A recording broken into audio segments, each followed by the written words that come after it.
Okay, so ito na guys yung ginawa kong tatlong transmitter boom length detector. Ayan o, tatlo.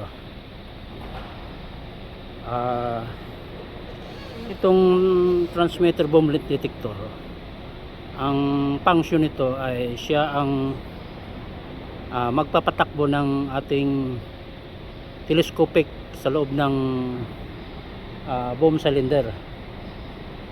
So kapag ito ay mayroong putol or mawalan siyang koneksyon dun sa mga konektor sa socket niya, so hindi na gagana yung ating telescopic na sa loob. So hindi na siya ma-retract at hindi na siya mag-extend.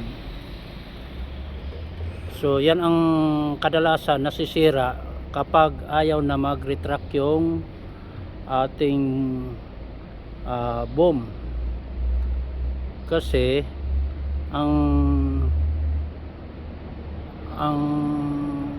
trabaho nito ay siya ang nagbibigay ng signal doon sa computer. Mayroon mayroon siyang iba't ibang function ng mga sensor doon sa loob ng telescopic. Kaya nandito yung buhay ng ng crane.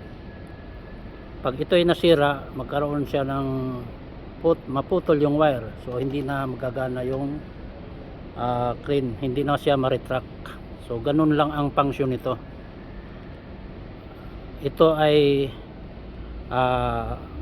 nag-registered, ito ang nag-registered sa haba ng ating boom, kung ilan ang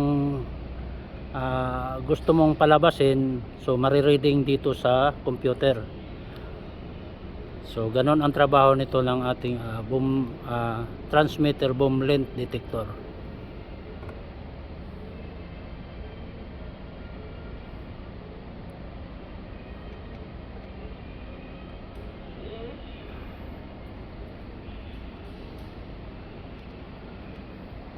So wala nang tao ngayon kasi mag alas 6 na, mag out na lahat ng mga tao.